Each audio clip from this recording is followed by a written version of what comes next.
Mm-hmm. Okay. Are you shooting in the right format? I don't want to do this one.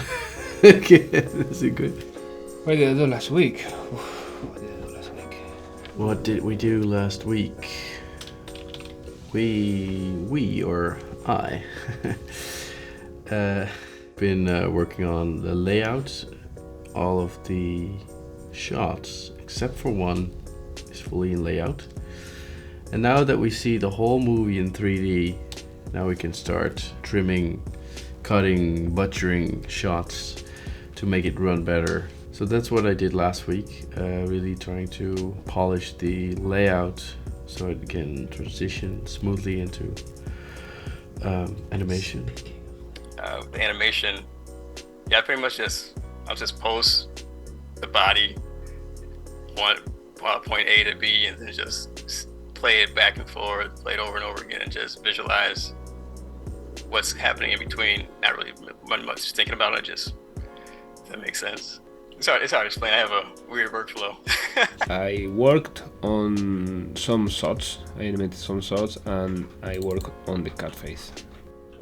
Cat face is almost there. We are just managing some problems. It's mostly like texture problems, but I don't know if I will have to fix them by myself on animation, or like by posing different and not making everything break, or it's gonna be something that other people is gonna take care of.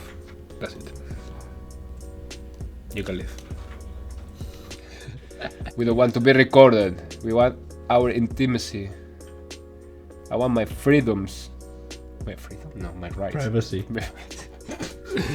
I'm sick. Please, I'm still sick. I don't have enough blood going to my brain. I'm joking. You can record me. I know I'm the star of the show. I'm the main protagonist. If there is a movie about Blender Institute, I want The Rock to perform it. I think it will be a good fit. Bo will be. I'll be Michael Cera. I don't know. Yes. Bro, watch this. Remember, we had the cardboard idea. Play. We have struggled with the introduction of the dog for many versions. We had many versions, but this version is going to be simple, silly, and straightforward. And who's animating? C'est moi. Back to something I can do. Like when I'm animating, I pretty much I'll zone out and just do whatever the curves feel like doing. I'll just start moving things, and I don't do too much planning, because I feel like with any artwork, I feel like you should just have like the freedom just to express yourself within whatever the paper or in the graph editor or on the screen, just free your mind and not really think about what you're doing for the most part. It's definitely a team effort too, like collaborating in whatever profession you're in. Feedback is key for sure. So last week I worked on the rocket exterior, specifically on the skeleton, so like the hull and the frame, and added some wires. So when the panels of the rockets, they break off, we see the underlying skeleton, and it needs a shading pass, but it's already looking really nice. And we decided to add a little seal around the rear of the rocket to transition the panels to the rockets a bit better. So aside from the rocket exterior, I've been working on adding small switches, like geonode switches in the rocket interior, and we need to add those for toggle on and off collections. In this case, because of the line rendering Simon created, so this is an easier way to hide stuff. And it's just a simple switch, and when the steering wheel in this case it breaks off, it adds some wires and it adds a different mesh, so it's like broken off. And some small tweaks here and there on some props, and mostly handing stuff over.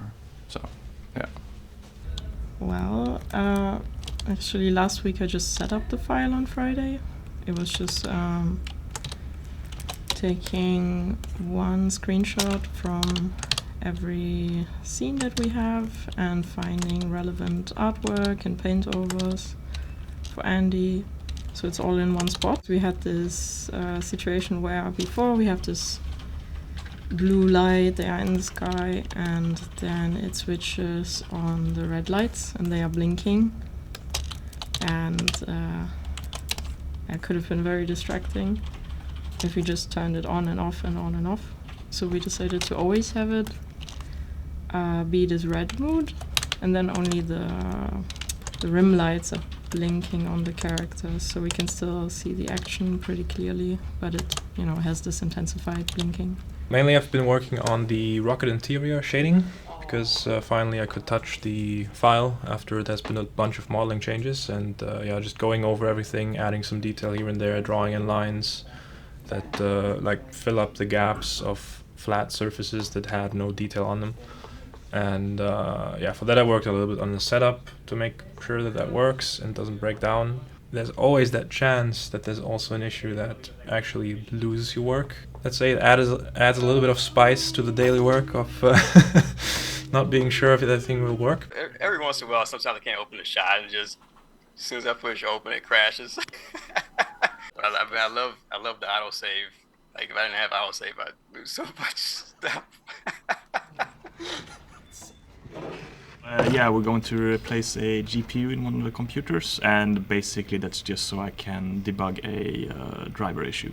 One of our artists had it for a longer time, which I should have debugged half a year ago, but I didn't have time. Basically, with this specific graphics card series, after panning around the viewport for maybe 10 seconds or so, the screen would go black and then turn back on, and the content of the screen would be corrupted. There would be rainbow effects going on, and the computer would just completely freeze.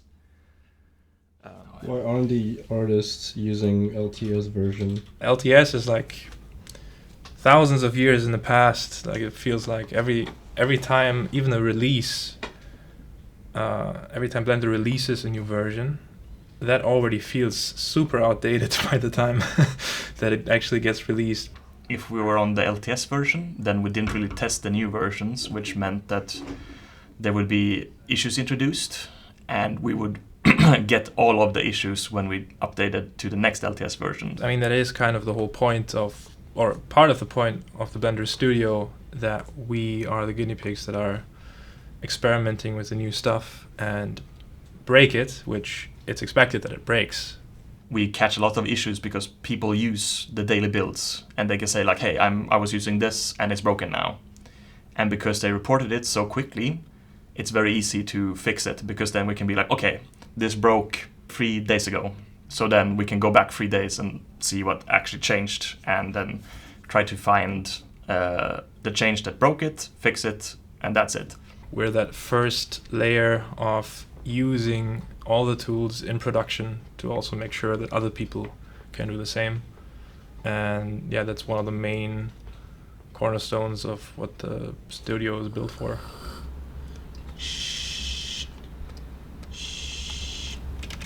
There you go. Boing, going, going, going. So last week, as we approved all the layout shots from Hjalti, it was perfect timing with the actual delivery, not of the layout, but of his newborn son, who has actually been born on King's Day.